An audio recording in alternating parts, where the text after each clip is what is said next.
agradecerle la presencia de todos ustedes que nos estén acompañando en una jornada tan especial en vísperas también de un 24 de marzo que viene cargadito, que viene la verdad bastante complicado, discutido, pero estamos con el compromiso de siempre.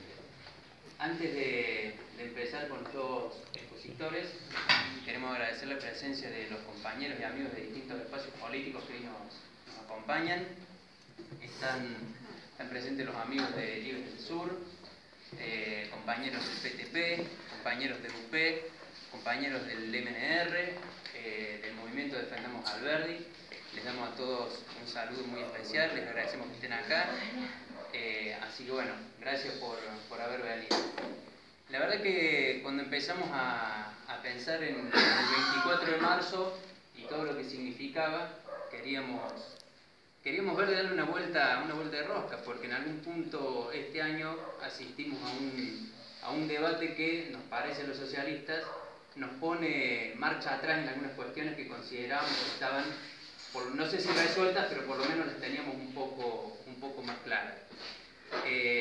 Tanto este año como el año pasado, de nuevo se vuelve a poner en tela de juicio, se vuelve a discutir el número de los compañeros desaparecidos que hubo en la Argentina después del 24 de marzo de 1976.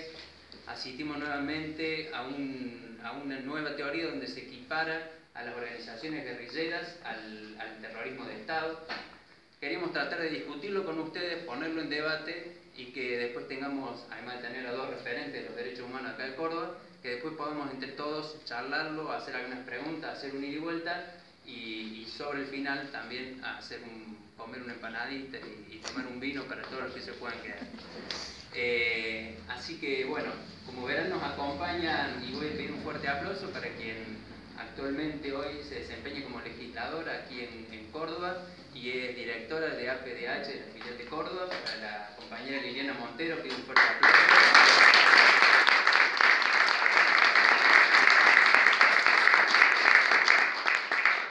Y también para un compañero que fue director de Derechos Humanos en la Municipalidad de Córdoba, en la gestión de Luis Juez, y que actualmente es director de Tiempo Latinoamericano. Un fuerte aplauso para el compañero Vitín.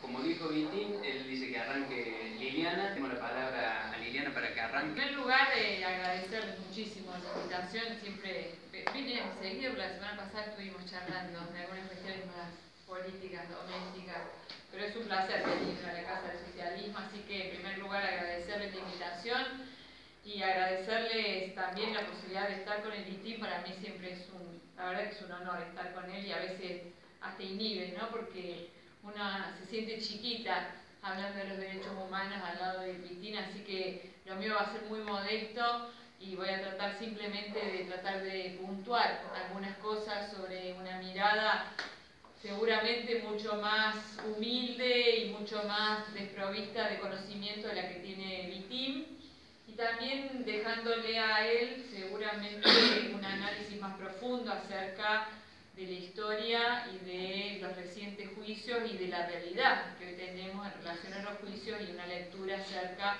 de esto que bien decía el compañero en relación a lo que se vuelve a poner en discusión, que lamentablemente se vuelve a poner en discusión en la Argentina, algo que creíamos que ya no debería estar en discusión, y en verdad uno cree que no debería estar en discusión, pero en los procesos históricos y sociales depende en estos movimientos históricos quiénes son los que toman las conducciones ideológicas de los países, qué es lo que ponen en la agenda de discusión. Y me parece que no debe sorprendernos, ¿no? La verdad que a mí no me sorprende que esté en discusión hoy qué pasó en la dictadura, que vuelva a aparecer la teoría de los dos demonios, que se ponga en discusión el tema de los 30.000 desaparecidos, pero no solamente no me llama la atención que se ponga en discusión, sino que no me llama la atención que quieran entretenernos discutiendo estos temas, ¿no? Y que se ponga como un eje de debate algo que estaba absolutamente cerrado para la democracia como un hecho a partir de la reapertura de los juicios en el último periodo. En esto me parece que como en paralelo se vino dando en los últimos años sobre todo una serie de discusiones, y en esto sí yo me voy a centrar y le voy a dejar a Vitín qué significa este 24 de marzo, porque me parece que la lectura que también tenemos que hacer es cuál es el lugar hoy de los derechos humanos y cuáles son los informes que todos los organismos internacionales vienen haciendo en relación a la situación de los derechos humanos en Argentina hoy, ¿no?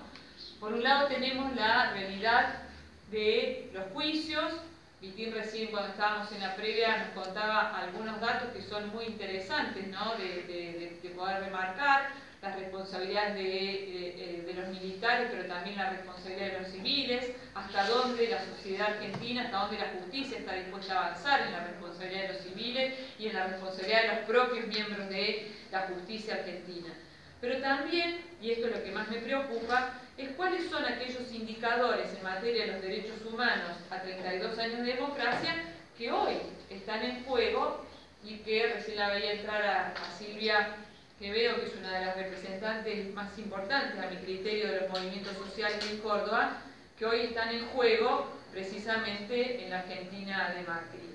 Y esto me parece que es lo que también tenemos que discutir, ¿no? ¿Cuáles son los derechos humanos que hoy empezamos a advertir con una fuerte vulneración? Yo había hecho un punteo porque me parece que son las que tenemos que discutir.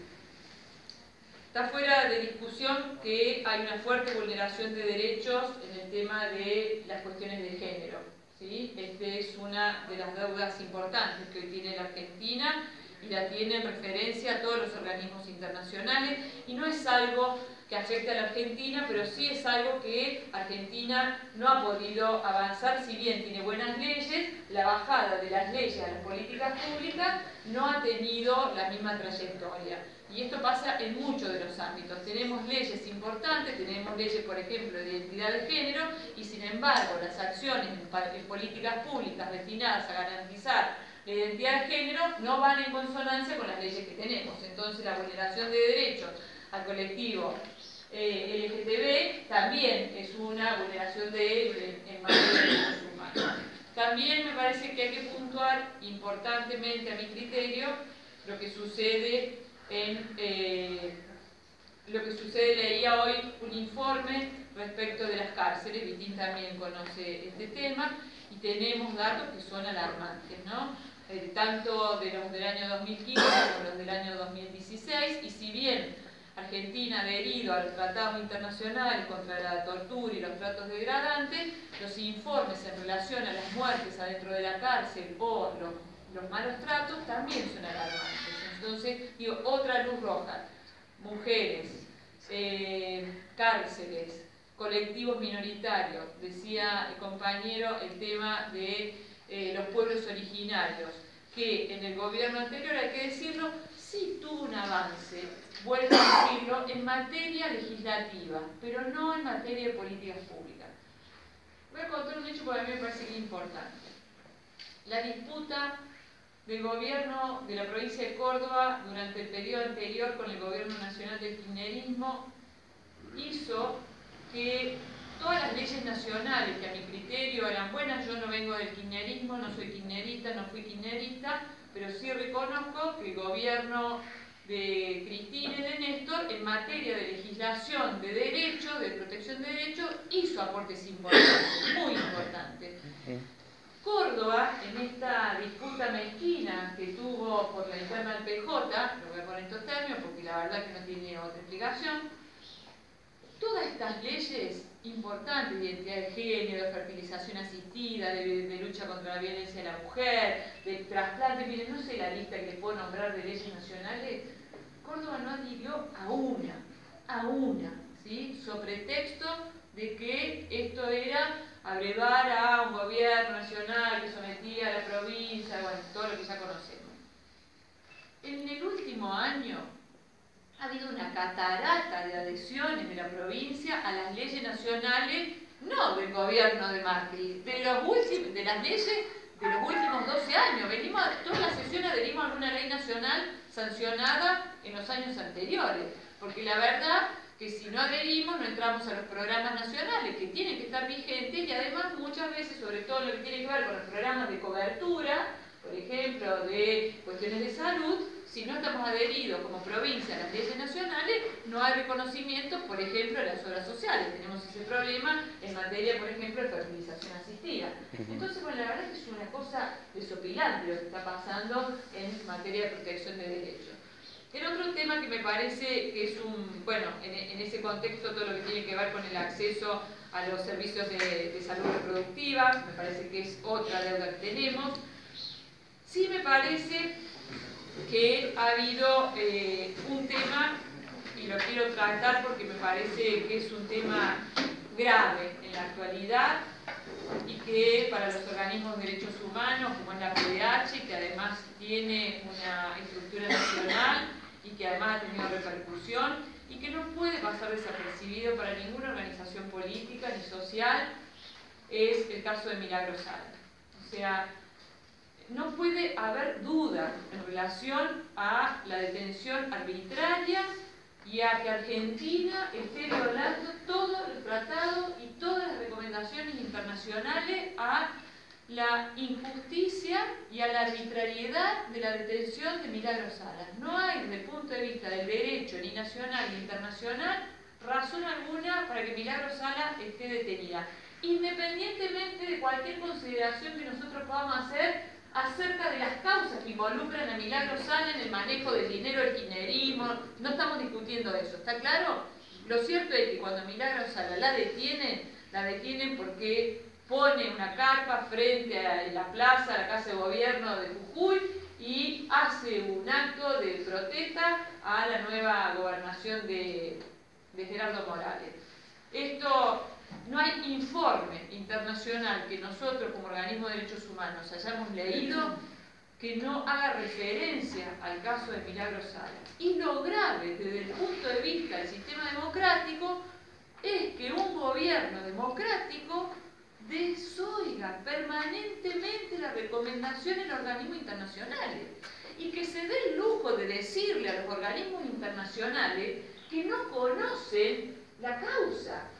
Ayer o antes de ayer le salió a contestar a Amnistía Internacional al presidente Macri y le salió a decir que conocía perfectamente todos los cuerpos de la causa y que conocía perfectamente cuáles eran las razones por las cuales estaba detenida y que aún así le decía que Amnistía Internacional consideraba que Milagro Sala no debía estar presa. ¿Está claro? O sea, me parece que yo lo digo fuertemente porque independientemente de cualquier valoración política que podemos hacer de si es un error político o no, me parece que desde el punto de vista de los derechos humanos es un antecedente jodido para la Argentina, ¿no? Porque hoy Milagro Sala, mañana va a ser cualquier otro dirigente, digo, poema que existía en la época de la dictadura, ayer golpearon la puerta de tu casa y no me preocupé porque no golpeaban la mía y así va a matar, ¿no?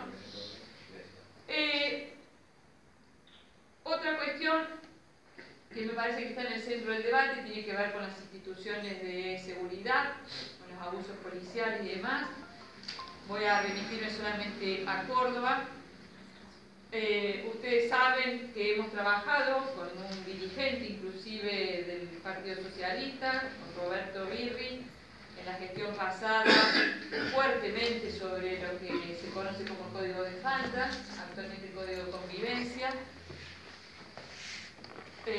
Para nosotros como organismo de derechos humanos tuvimos doble error. Por un lado, el tener la responsabilidad legislativa, pero también debo decir que fue para nosotros, con Roberto, lo traigo a Roberto porque me parece que fuimos de algún modo los articuladores más fuertes que hubo en la legislatura para que el Código de Convivencia que tiene hoy la provincia sea lo que es. Que si bien no es el mejor código que debemos tener, es el mejor código que podemos tener en un gobierno conservador, ¿está claro? Es el mejor código que tenemos en un gobierno conservador, un código que venía siendo discutido 4 años antes y que no se había podido sacar. Hicimos un gran esfuerzo con las organizaciones que venían trabajando desde la academia. La verdad que los números que hoy tenemos en relación a los abusos policiales han disminuido en cuanto a la figura del merodeo porque no existe más, y sí, y esto lo traigo de nuevo porque justo está en debate y esto implica una vulneración de derechos, la famosa legislación en relación a las motos, motochorros y y demás. Pues fíjense, decía quien está manejando las estadísticas en materia de código de convivencia que se está aplicando, ha disminuido, la detención arbitraria ha disminuido. Silvia seguramente lo conoce. ¿A dónde ha ido a parar esta arbitrariedad policial? A los operativos saturación en las villas, en los barrios más vulnerables, y a los operativos con las motos. Básicamente la figura que se está utilizando para la detención arbitraria es los controles policiales a las motos. Controles policiales que debo decir, con Roberto peleamos muchísimo para que en el Código de Convivencia no se incorpore, porque sosteníamos y sostengo, y supongo que también, no lo veo hace bastante, pero supongo que seguimos sosteniendo lo mismo, de que no era una facultad de la policía de la provincia hacer controles a las motos, porque eso era una facultad en todo caso de los inspectores de tránsito. Controlar los papeles de la moto no era una facultad de la policía de la provincia de Córdoba. Sin embargo, el 70%, según las estadísticas extraoficiales, pero las que pudimos acceder, de las faltas que se están deteniendo hoy a los jóvenes tienen que ver con las motos, ¿sí? ¿Y a dónde los detienen? En el casco de la circunvalación, ¿sí? Entonces las motos de los pibes no pasan para el centro. Esa es hoy la figura más importante que se está usando y me parece que hace básicamente a la violación de los derechos de los jóvenes. En el tema de las mujeres, obviamente que voy a tocar el tema como una de las cuestiones de violación de los derechos humanos, el tema de la salud reproductiva y sexual, el acceso y la discusión pendiente que tenemos en relación del aborto, y me parece que esa es una discusión que nos tenemos que dar, ¿no? Estamos acostumbrados en Argentina a meter los problemas bajo la alfombra y a no discutir, y mientras tanto miles y miles de mujeres se mueren por abortos clandestinos. En una oportunidad, escuchando al expresidente Mujica, le preguntábamos en una charla que tuvimos oportunidad de participar, qué pensaba él del aborto. Y a mí la verdad que me impactó su respuesta, ¿no? Porque él dice, yo Pepe Mujica decía, estoy en contra del aborto, porque yo personalmente creo en la vida, decía, y no estoy a favor del aborto. Ahora yo, Pepe Mujica, soy presidente de Uruguay, y yo soy consciente que cientos de uruguayas mueren por abortos clandestinos. Entonces mi responsabilidad como presidente es tratar de evitar las muertes clandestinas, las muertes por abortos clandestinos. En ese contexto es que Uruguay tiene que tener una política en este sentido. La verdad que me parece que es una violación a los derechos humanos cuando un Estado no asume una política orientada en este sentido. Y dos puntos que fundamentalmente hacen a Córdoba: la política penal juvenil, complejo Esperanza, que habrán escuchado que lo toco sobremanera, porque me parece que allí hay una vulneración de derechos importantes, no solamente por lo que allí sucede, sino porque muchos me preguntan por qué me ocupo tanto de los jóvenes que están en complejo Esperanza, los jóvenes en conflicto con la ley penal. Y la verdad, y ahí hablo ya más como psicóloga que como legisladora, la verdad que la adolescencia es la última etapa que tenemos para escribir una historia distinta, ¿no?, en la vida de una persona.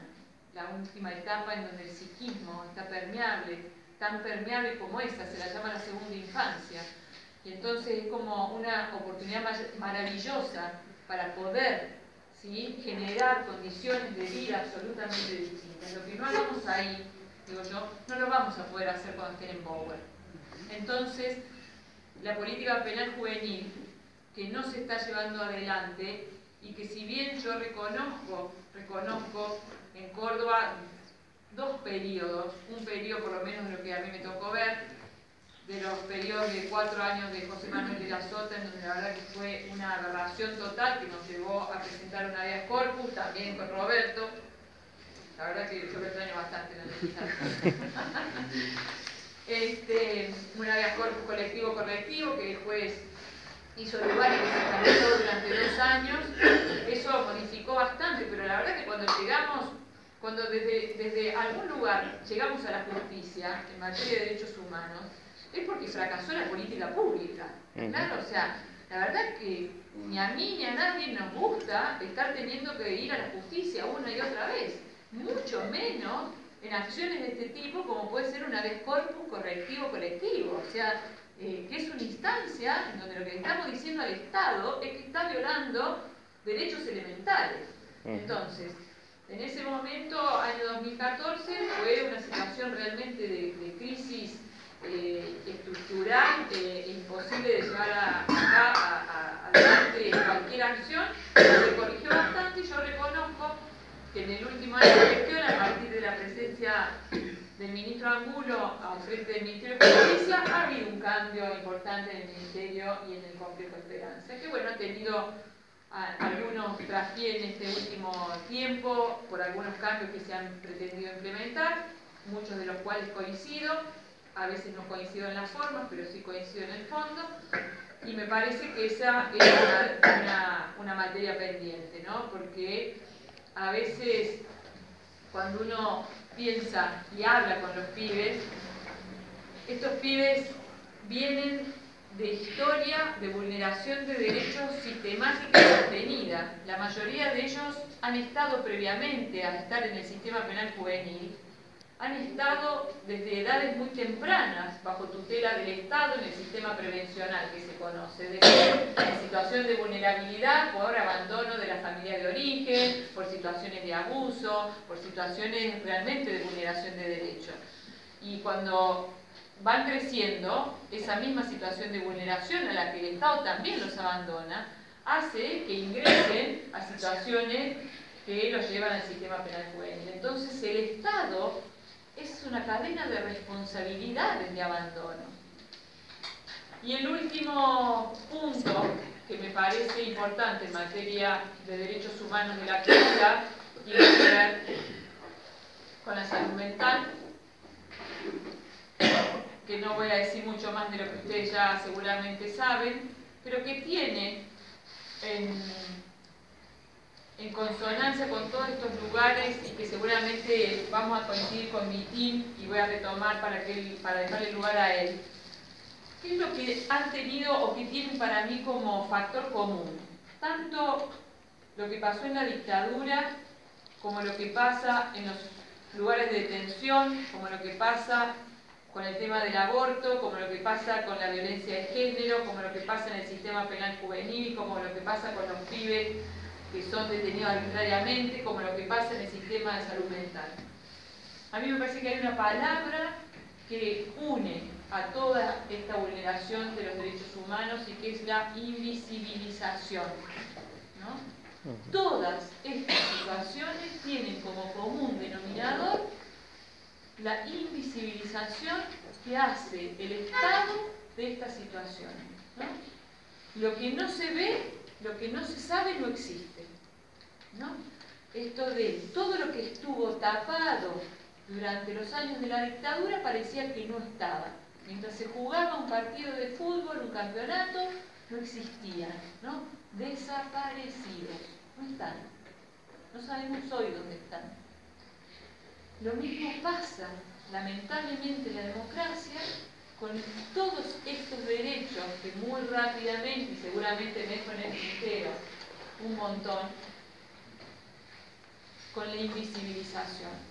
Cuando los sectores vulnerables tienen que salir a hacer ollas populares y a visibilizar el 40% de la pobreza, es el modo en poner en jaque el sistema, el único modo. Un politólogo de Córdoba escribió hace poco un artículo interesantísimo sobre la pobreza, ¿no? En donde cuando sale el tema del 35%, y él decía, el problema no es el 35% de los pobres, el problema somos el 75% que cuando nos preguntan cuál es el problema, creemos que el problema es la seguridad. Y el problema de la pobreza no figura como el primer problema de la Argentina. Y este me parece en definitiva que es el problema de los derechos humanos. ¿Viti? Todo bien.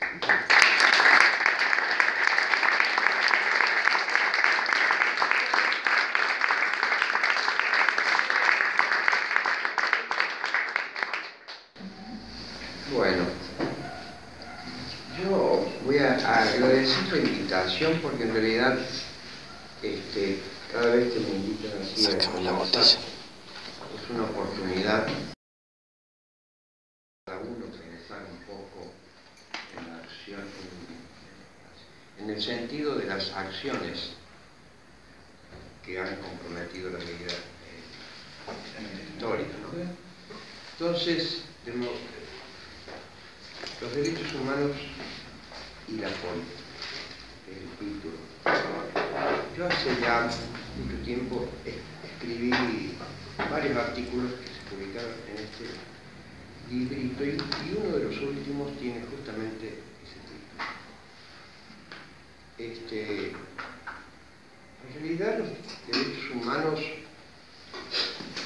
las primeras luchas de lo que se entendió como derechos humanos en Argentina fueron las que vieron nuestros familiares y los organismos que empezaron a surgir durante la dictadura, con tanta resistencia que finalmente se logró introducir en el discurso político a los derechos humanos. Un poco por supervivencia y otro poco por las limitaciones mismas de nuestros familiares, los derechos humanos primeros reclamados fueron lo de la vida y lo de la libertad, es decir, la aparición de los desaparecidos con vida, esa es la consigna, y la libertad de los que estábamos presos. Y la raíz de esos dos de derechos individuales, que tiene que ver con la persona, el hombre, como individualidad, en realidad tiene un origen liberal.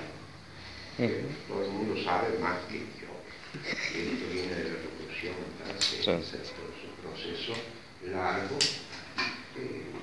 Yo siempre pongo esto porque eso hizo, esa connotación la mantuvieron nuestros familiares, donde mi vieja, que no entendía casi nada de nada, acabó entendiendo todo, y acabó entendiendo también por qué yo estaba preso. Y entonces allí entendió que no era solo el problema de la vida y de la libertad, sino que también era la lucha por otros derechos no conquistados, que era lo que motivó nuestra visión.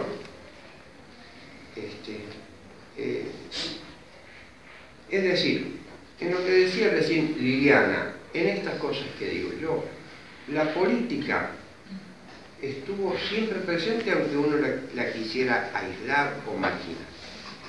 De hecho, los primeros organismos de derechos humanos, sobre todo la Asamblea Permanente por los Derechos Humanos, la motorizaron dirigentes políticos importantes en aquella época, como Ricardo Alfonsín, como compañero de ustedes, Alfredo Bravo, Simón Lázara, el obispo de Neuquén, Graciela Fernández Mejía. También muchos, digamos, bueno, la Fernández Mejía no venía de la política, pero otros sí, eran que venían de la... Eso ayudó, me parece a mí, a incorporar a los derechos humanos en los discursos políticos, cosa que en nuestra juventud no existía.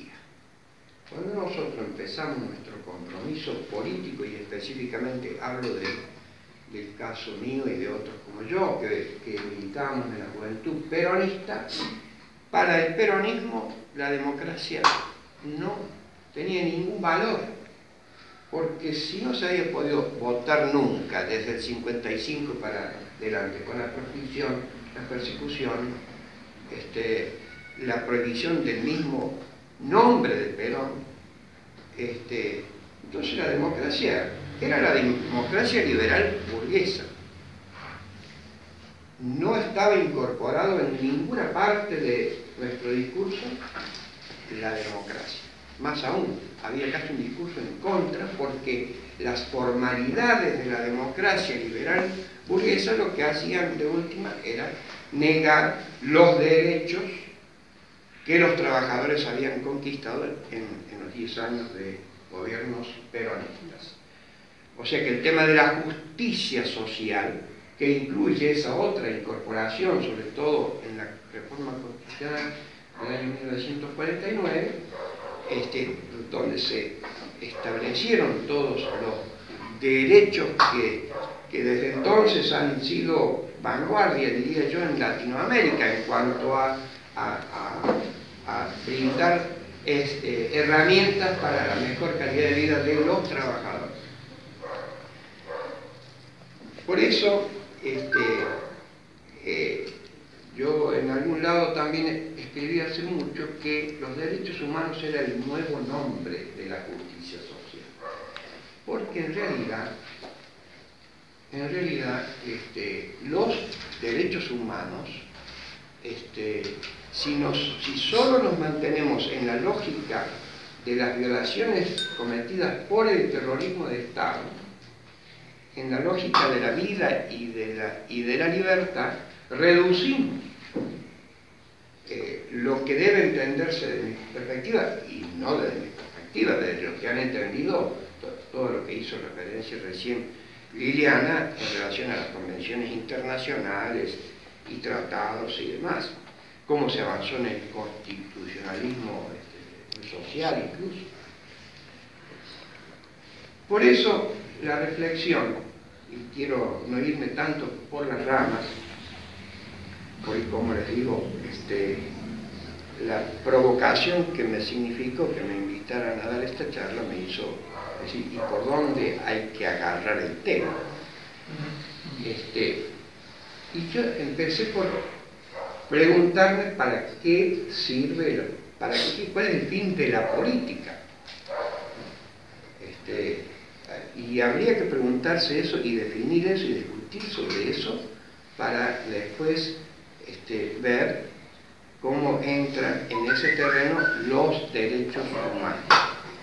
Sin duda que lamentablemente el sistema político argentino y de muchos otros lugares del mundo ha reducido la idea de la política en la gente a conceptos no muy buenos.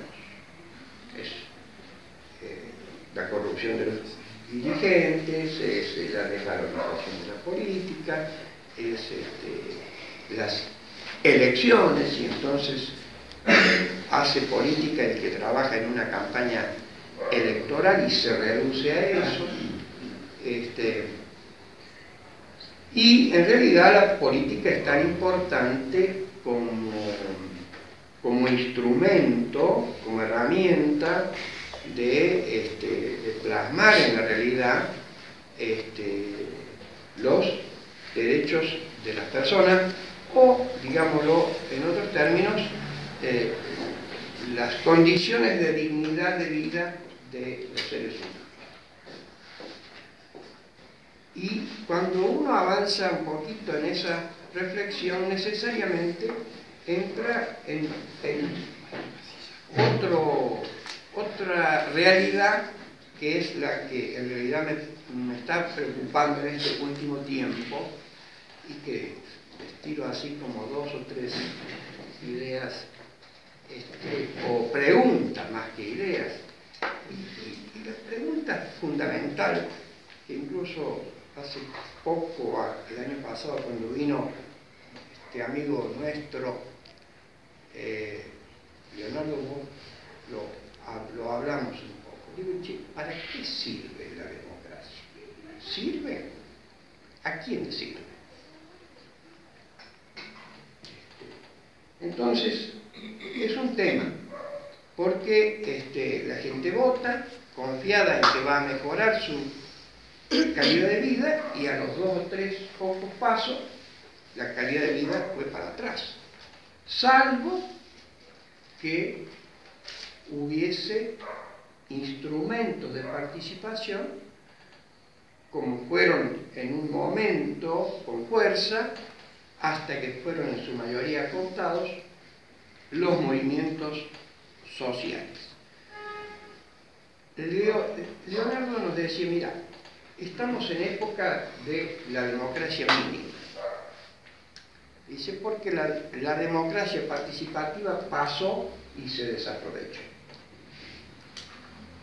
La posibilidad de construir herramientas que complementaran la institucionalidad de la democracia liberal pasó, o lo que se hizo no tuvo la consistencia como para permanecer, que era que se viabilizó por aquello del presupuesto participativo, cómo se integraban los movimientos sociales a la gestión sin perder la autonomía, un tema muy importante que el kirchnerismo lo trabajó al revés, intentando cooptarlo, y de hecho costó bastante, con lo cual anuló a los movimientos sociales, o por lo menos lo que debe caracterizar la fuerza de los movimientos sociales, que es la lucha por sus derechos.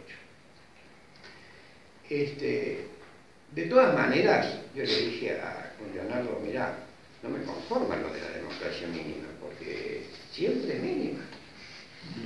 Siempre mínima. Antes, porque, o sea, hay una correlación de fuerza que no está.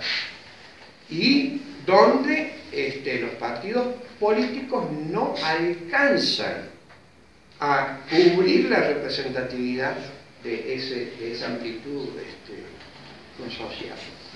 Por eso es que de hecho los partidos políticos acá y en todos lados ya no van solos a las elecciones.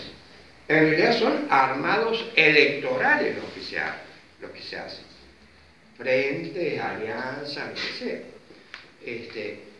Y las herramientas políticas de la democracia liberal parecía no. Y allí es a donde entra otra idea que en realidad es muy parecida, que la aprendí, yo vengo del cristianismo, así que o son teólogos o son biblistas los que me inspiran. Y un biblista, que es un especialista en Biblia, porque una vez le conté esto que les voy a decir ahora a Carolina Escoto, que no es creyente, y entonces me dice, ¿y qué es un biblista? ¿Es un teólogo? No, le digo, es un biblista, o sea, un tipo que estudia el Biblia. Bueno, este biblista, que trabaja en la desembocadura del Amazonas y en el Amazonas, con el movimiento campesino y la Comisión por la Tierra,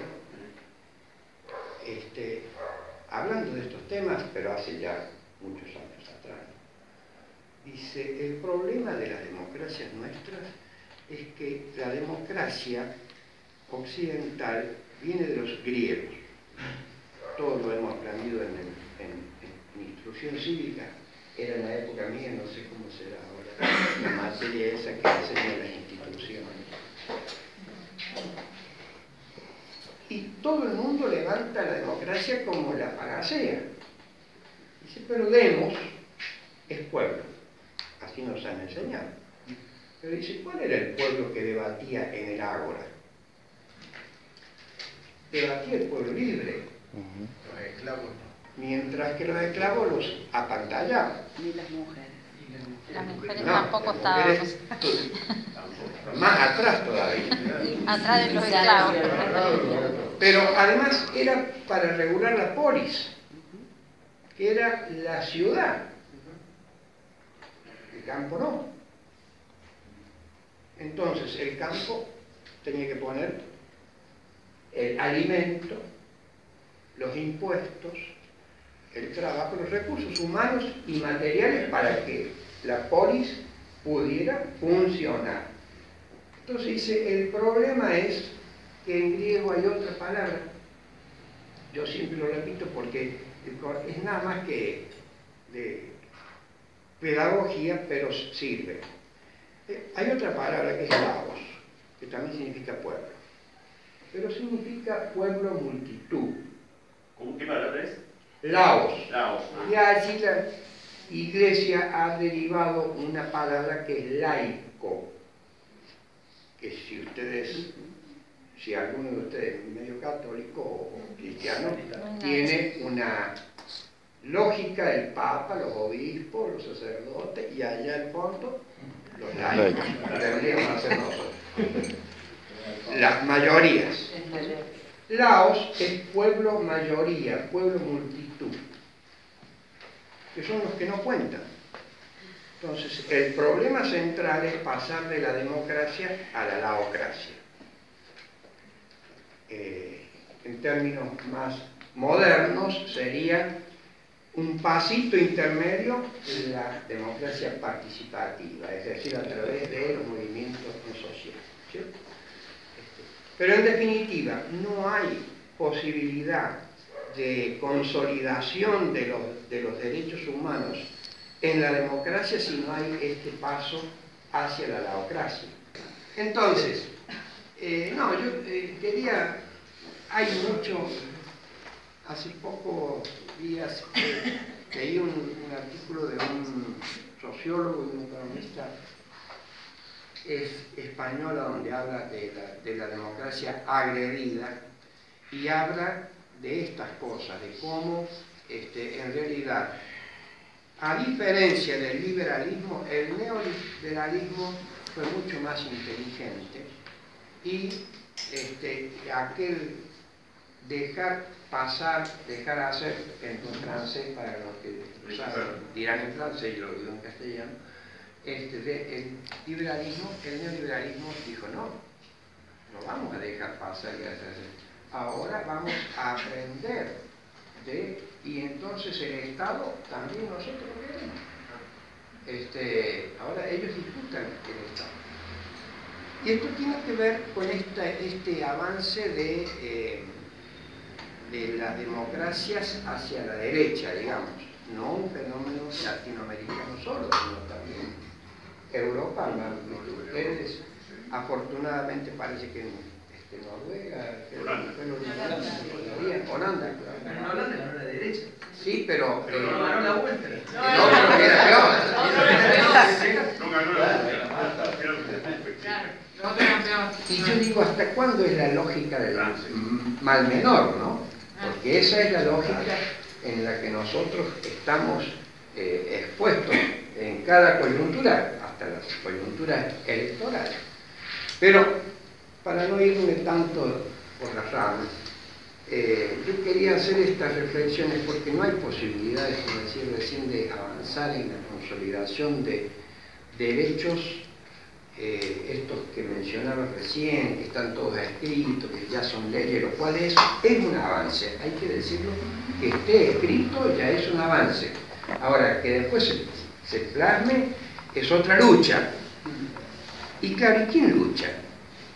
¿Quién lucha? Acá se mencionó el problema indígena.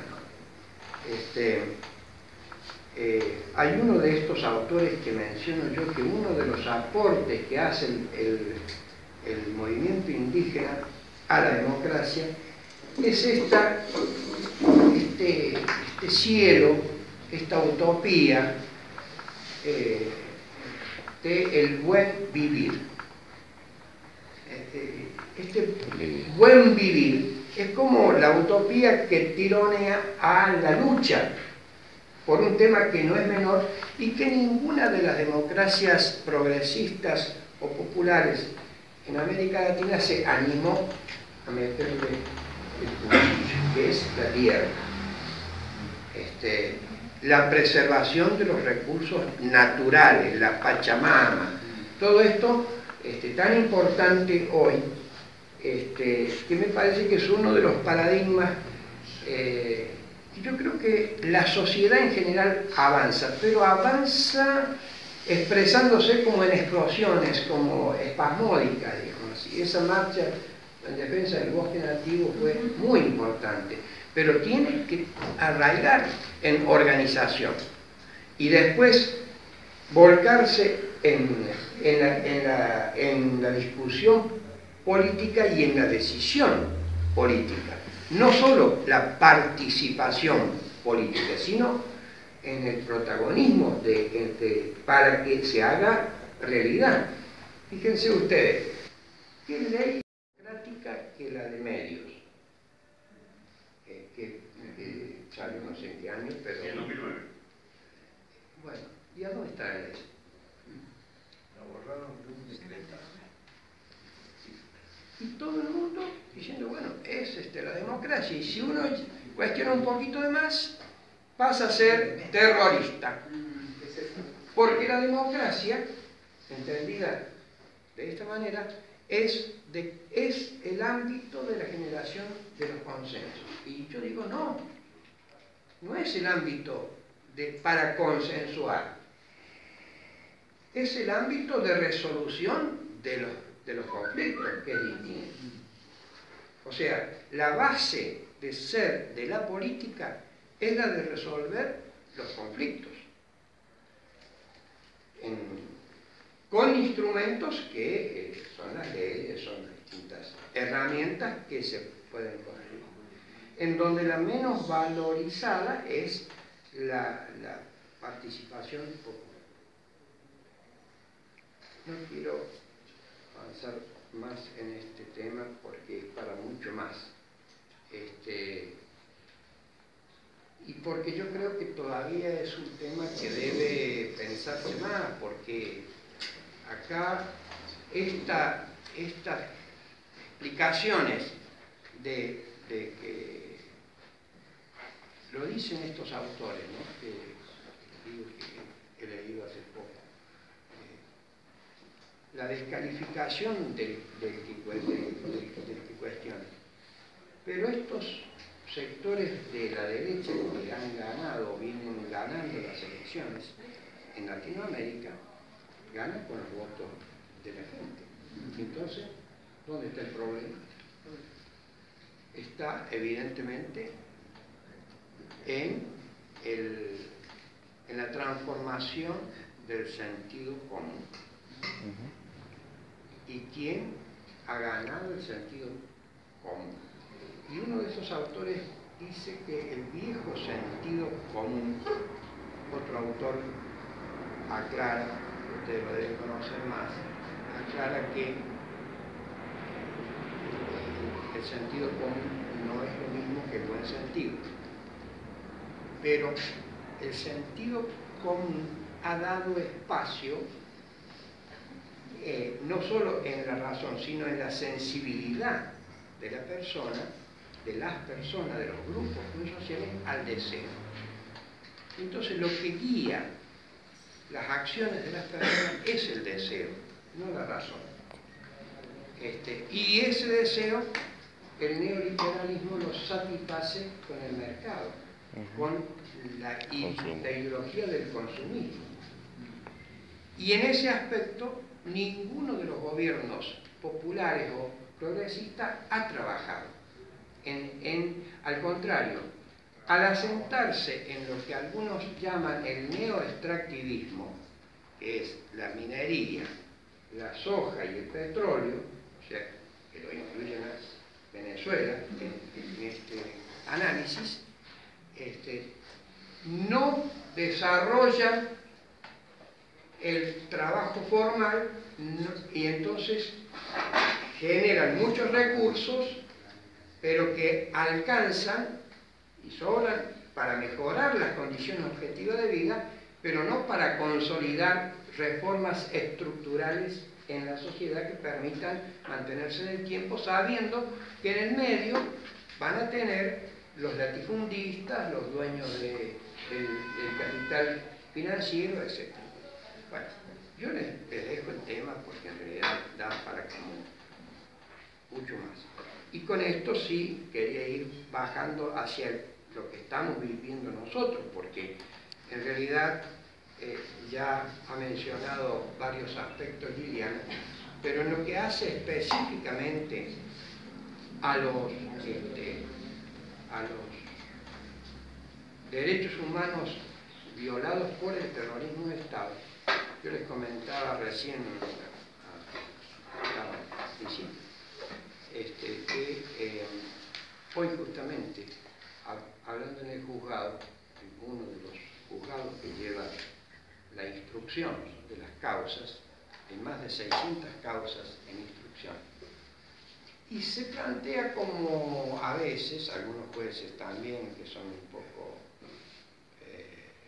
próceres de los derechos humanos, porque han presidido los juicios importantes como el de la Perra y otros más. Cuando yo escuché esta cifra, digo, entonces, ¿qué tanta bulla con los juicios? Si de los 300 militares solo, que están sindicados en 600 causas, se ha condenado solo a 56. Vale decir que hemos avanzado, pero no es que hayamos avanzado. Y entonces allí uno dice, ¿y por qué no se avanzó? Pero peor aún, ya si no se avanzó, no se avanzó. Pero peor aún, ahora viene el freno. Porque si 2 jueces laboralistas de la Cámara Laboral van a ser denunciados en el Consejo de la Magistratura porque se animaron a fallar, a respaldar el acuerdo de los bancarios y los bancos salarial, y eso motivó el pedido del ministro de Trabajo, juicio para los jueces, ¿qué se van a preocupar los jueces con el sueldo que tienen de hacer marchar las causas por los derechos humanos? Yo no veo perspectivas muy buenas en este sentido. De hecho, ya hay mucho menos recursos. No hay recursos para los psicólogos que acompañan a los testigos, no hay recursos para un programa de Ministerio de Justicia que busca a los testigos, los convence para que vayan a declarar, que pierdan el miedo. Ya no existe eso, que fue lo que ayudó en todo el país a que gente que no había hablado nunca hablara y se animara a ir a testimoniar. Bueno, es decir que el panorama que yo veo es un retroceso muy grande. Bueno, en Córdoba lo vamos a ver muy probablemente con impugnaciones de algunos jueces en un poco tiempo, por distintas cosas, y mucho menos va a ser tan fácil avanzar en un juicio que en realidad yo he trabajado mucho para que se diera, que es en el juicio de los magistrados, cuyo juicio empezaría el 27 del mes que viene. Pero empieza, yo declaré el miércoles en este juicio que se está haciendo ahora, que es un residual de los fusilamientos en la cárcel, a donde estuvo mi mujer en la última tanda. Y al final, el fiscal Aira Bedián me dijo si, no sé, si quería decir algo en relación a las mujeres, y yo le dije, sí, yo quisiera llegar a la verdad sobre quién o quiénes fusilaron a mi mujer, y también llegar a la justicia. Pero le digo, en ese lugar, en el estrado estaban los jueces, digo, sentado en aquel lugar, en uno de los juicios, en el primer juicio que se hizo en Córdoba, estaba Otero Álvarez, que fue el responsable de la complicidad de la muerte de mi mujer. Y la justicia de la democracia, en 1984, cuando nosotros planteamos con la doctora María Elba Martínez y Rubén Arroyo la necesidad de meter en una misma causa desde Videla para los casos de los PEN que habían sido fusilados, bueno, todos los presos estaban a disposición de la justicia y del PEN.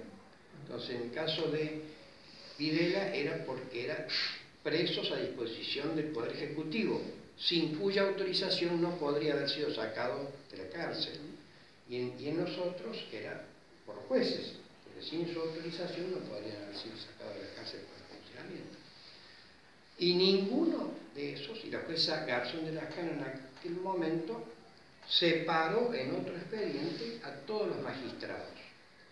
Había 2 jueces, 2 defensores oficiales, 2 fiscales y el secretario Otero Arles, que era al que particularmente yo en el 2007 denuncié ante el Consejo de la Magistratura, logrando al menos que renunciara. Pero desde el 2007, desde 1984, este grupo de jueces y funcionarios, digamos así, ha gozado de la impunidad absoluta en Córdoba, no solo de la sociedad cordobesa, más todavía, no solo la Sagrada Familia cordobesa de la justicia, sino de la sociedad cordobesa. El doctor Ricardo Haro es una eminencia aún hoy en la facultad de la universidad, ¿cierto? Y los que han estudiado Derecho lo han tenido como profesor, el más católico de todos, por otro lado, bueno, un montón de virtudes, pero fue cómplice y no llegó a la justicia, y va a llegar ahora, cuando ya, por razones de salud, pues está viejito, ya piden el apartamento, y ya de hecho se ha apartado al que fue el defensor mío, que es el doctor Molina, y me parece que algún otro más, y otros que ya han muerto. Para decir que la no actuación de la justicia, de la democracia ya en su momento, ha favorecido la prolongación de la impunidad. Lamentablemente, también lo tengo que decir acá, en este planteamiento los organismos de derechos humanos no estuvieron de acuerdo conmigo cuando planteé en el 2007, porque según ellos la impugnación al doctor Otero Arles, que era juez ya para esta época, iba a retrasar los juicios. Y yo dije, no va a retrasar los juicios si hay una ley de subrogancia que indica quién es, cómo se retrasa. Digo, y si se muere, ¿qué pasa? Hay que nombrar otro juez. O sea que hay una ley específicamente. Fue un argumento para no involucrarse en la complicidad, que ya después sí empezaron todos a hablar de la complicidad civil, y aquí ahora se habla de dictadura cívico-militar y demás. Pero hasta entonces era como que los malos de la película eran solo los militares y los policías.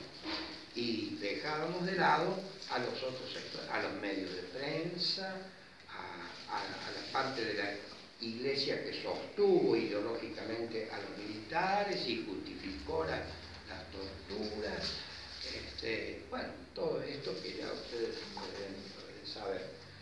Pero yo también lo he sabido documentalmente gracias a mi participación como querellante en la causa que finalizó ya en el 2015 por el asesinato de Monseñor Angelelli, donde quedó mucho más claro por la documentación del episcopado mismo que se acercó al tribunal, la complicidad del episcopado argentino y de la denunciatura apostólica. Para decir que los actores del terrorismo de Estado no fueron solo los militares, no podrían ellos haber llevado el nivel de violaciones tan grande, tan inmenso, solo ellos, si no tenían respaldo político. Y yo he recordado no hace tanto, también en un artículo, que ya antes del golpe, poco tiempo antes del golpe, Ricardo Balbín, que era un prócer de la democracia, denunciaba a la guerrilla fabril cuando estaban en conflicto los obreros de Villa Constitución y todo el cordón industrial. Claro, había respaldo incluso de las dirigencias políticas para que se hiciese la limpieza que había que hacer. Fíjense, una limpieza que según dijeron y lo declaró el general Menéndez en diciembre del año 75 en La Rioja, cuando fue esta visita que él se había hecho cargo en septiembre acá en Córdoba como comandante del tercer cuerpo, y allá dijo que la guerrilla ya estaba eliminada. Si la guerrilla ya estaba eliminada y era lo que movió o lo que motivó el golpe, ¿por qué tantos desaparecieron? Para decir que no era ese el objetivo. Parte del objetivo era ese, pero era mucho más amplio que ese. Entonces, allí vinieron las complicidades todavía no juzgadas, pero sí en curso, en la COR, en la Volkswagen, en la desaparición de las comisiones internas. Más del 63%, según la CONADEP Córdoba, de los desaparecidos de Córdoba son trabajadores. Fíjense ustedes. Por supuesto que trabajadores involucrados en el compromiso social o político, digamos. O sea, no es que los agarraron limpiando, qué sé yo, barriendo el salón de la fábrica, ¿no es cierto? Estaban luchando por su derecho. Y la resistencia obrera, hay un buen estudio que ha hecho una chica, Victoria Basualdo, sobre la resistencia. Victoria Basualdo. Y está en internet, hay varios estudios de ella, creo que doctorado, es de Buenos Aires, hija de Basualdo, que estaba con Lozano en el instituto de la CTA. No me acuerdo cómo se llama. Bueno, esta chica ha hecho muy buen trabajo para indagar, claro, que siempre en Buenos Aires, el nivel de conflictividad obrera y de resistencia al plan de Martínez de Oz en el año 77 y 78. Y la cantidad de desaparecidos de todos esos años. En esos lugares, sobre todo en las concentraciones obreras que llevaron adelante movimientos de fuerza. Después está el primer paro que se le hizo a la dictadura, silenciado por los medios de prensa, pero ya en el 77 o 78, abril. Y toda esa parte, como yo le decía acá a algunos amigos del sindicalismo de Córdoba, esa parte también hay que estudiarla en Córdoba, porque en Córdoba también hubo conflictos en la Renault, del cual nosotros no tenemos noticia, y tienen muchos desaparecidos la Renault, y Fiat igual. Ahora hay un trabajo que están haciendo los del Centro de Memoria, Sitio de la Memoria, ¿cómo se llama?, del campo de la Ribera. Están haciendo una investigación ahí bien sobre los obreros de la FIA y demás. Porque es importante esto de recuperar toda la memoria, no para ninguno de nosotros ni de nuestros compañeros luchó y sufrió la cárcel o la muerte para quedar en un cuadrito de una foto en blanco y negro, ni tampoco para que le pongan una placa por ahí con el nombre. También ayuda eso por ahí a mantenerlos en memoria, pero nadie luchó por eso, no luchó. luchamos por un cambio social fuerte y de buena raíz, luchamos por los derechos humanos. Lo entendíamos como más patria justa, libre y soberana, en el caso nuestro la patria socialista.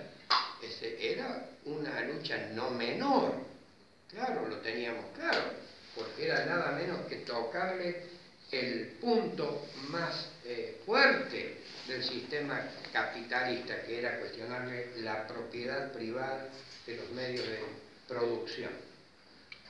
O sea que era lógico que el poder económico reaccionara como reaccionó, que los poderes establecidos del orden establecido, que asimilaron a la civilización occidental y cristiana, fuesen por la defensa del capitalismo.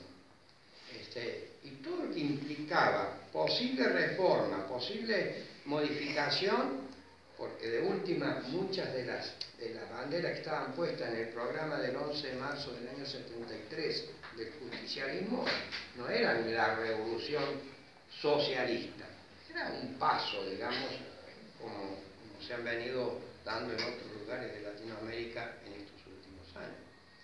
Entonces yo creo que el desafío de la lucha por los derechos humanos de parte de la política, digamos así, de los partidos políticos, de la sociedad que debe politizarse, tiene que ser esta, la de generar instrumentos de participación que posibiliten el protagonismo de los sectores sociales que no entran en